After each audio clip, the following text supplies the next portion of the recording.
I'm Mario Ritter with the VOA Special English Agriculture Report.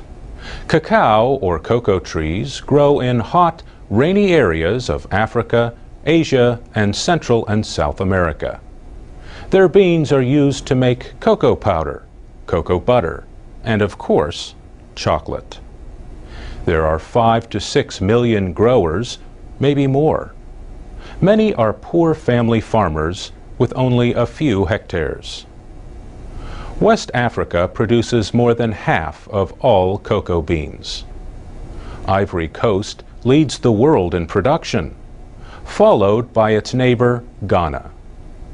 The trees are usually in their 5th year when they start to grow the pods that contain the beans. The trees produce the most pods when they are 10, but they are still productive long after that. Workers use large knives to cut the lower pods and long tools to remove pods from high on the trees. Later, they break open the pods to remove the beans. A half gram of chocolate requires about 400 beans.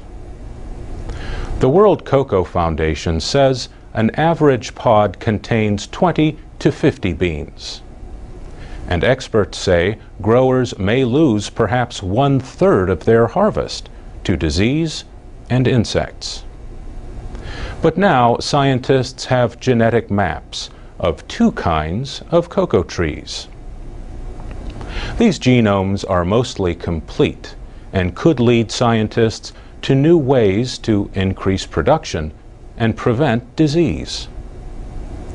Mapping genes is the first step to understanding an organism. Next comes learning the job of each gene. The American food company Mars took the lead in paying for mapping the genes of the Forastero cocoa tree.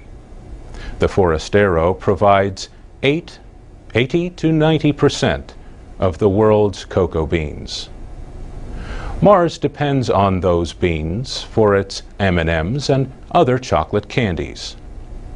The company's research partners included several universities and the United States Department of Agriculture. The average West African cocoa farmer produces about 400 kilos of beans per hectare.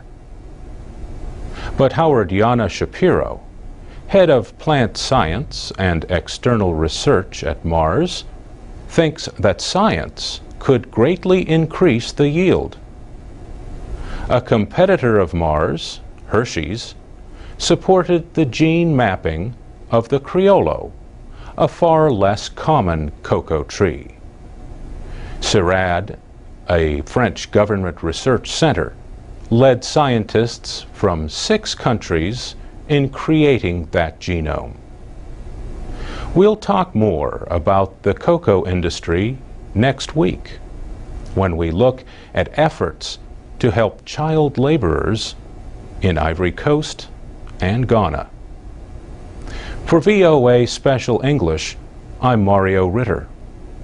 You can read and listen to our reports at voaspecialenglish.com.